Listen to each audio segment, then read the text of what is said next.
Bienvenidos de nuevo a su canal favorito, Libros Universales. No olvides suscribirte y activar la campanita para más contenido. Continuamos. Sus cenas íntimas, en cuya organización siempre colaboraba Lord Henry, eran famosas por la cuidadosa selección y distribución de los invitados, así como por el gusto exquisito en la decoración de la mesa, con su sutil arreglo sinfónico de flores exóticas, manteles bordados y antigua vajilla de oro y plata.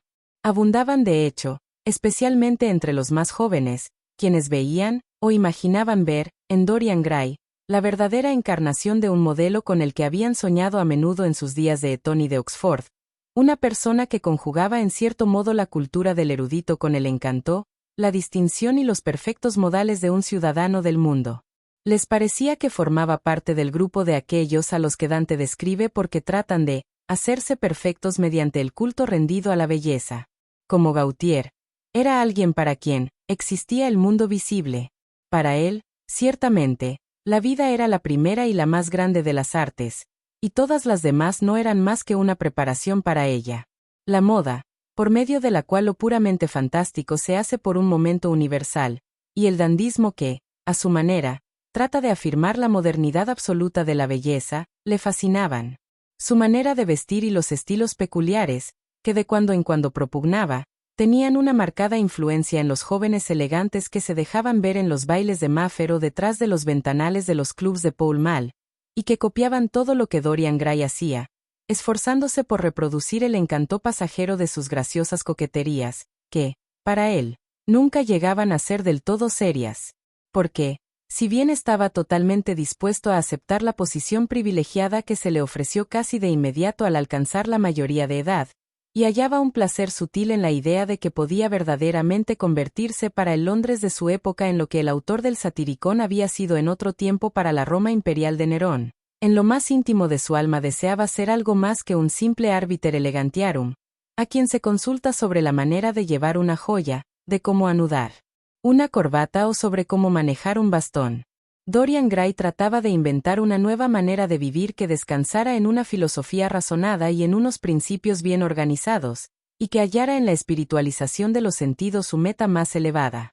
El culto de los sentidos ha sido censurado con frecuencia y con mucha justicia, porque al ser humano su naturaleza le hace sentir un terror instintivo ante pasiones y sensaciones que le parecen más fuertes que él, y que es consciente de compartir con formas inferiores del mundo orgánico. Pero Dorian Gray consideraba que nunca se había entendido bien la verdadera naturaleza de los sentidos, que habían permanecido en un estado salvaje y animal sencillamente porque el mundo había tratado de someterlos por el hambre y matarlos por el dolor, en lugar de proponerse convertirlos en elementos de una nueva espiritualidad, en la que el rasgo dominante sería un admirable instinto para captar la belleza. Al contemplar el camino recorrido por el ser humano desde los albores de la historia, le dominaba un sentimiento de pesar. Eran tantas las capitulaciones, y con tan escasos resultados. Se habían producido rechazos insensatos, formas monstruosas de mortificación, de autotortura, cuyo origen era el miedo y su resultado una degradación infinitamente más terrible que la degradación imaginaria de la que el ser humano, en su ignorancia, había tratado de escapar. La naturaleza, utilizando su maravillosa ironía, empujaba al anacoreta a alimentarse con los animales salvajes del desierto y al ermitaño le daba por compañeros a las bestias del campo. Sí, tenía que haber, como Lord Henry había profetizado, un nuevo hedonismo que recreara la vida, que la salvara de ese puritanismo tosco y violento que está teniendo en nuestra época un extraño renacimiento. Un hedonismo que utilizaría sin duda los servicios de la inteligencia, pero sin aceptar teoría o sistema alguno que implicara el sacrificio de cualquier modalidad de experiencia apasionada. Su objetivo, efectivamente, era la experiencia misma y no los frutos de la experiencia, tanto dulces como amargos. Prescindiría del ascetismo que sofoca los sentidos y de la vulgar desvergüenza que los embota. Pero enseñaría al ser humano a concentrarse en los instantes singulares de una vida que no es en sí misma más que un instante. Son muy pocos aquellos de entre nosotros que no se han despertado a veces antes del alba, o después de una de esas noches sin sueños que casi nos hacen amar la muerte, o de una de esas noches de horror y de alegría monstruosa, cuando se agitan en las cámaras del cerebro fantasmas más terribles que la misma realidad, rebosantes de esa vida intensa, inseparable de todo lo grotesco, que da al arte gótico su imperecedera vitalidad, puesto que ese arte bien parece pertenecer sobre todo a los espíritus atormentados por la enfermedad del ensueño. Poco a poco, dedos exangües surgen de detrás de las cortinas y parecen temblar. Adoptando fantásticas formas oscuras, sombras silenciosas se apoderan, reptando, de los rincones de la habitación para agazaparse allí. Fuera, se oye el agitarse de pájaros entre las hojas, o los ruidos que hacen los hombres al dirigirse al trabajo, o los suspiros y sollozos del viento que desciende de las montañas y vaga alrededor de la casa silenciosa, como si temiera despertar a los que duermen, aunque está obligado a sacar a toda costa al sueño de su cueva de color morado.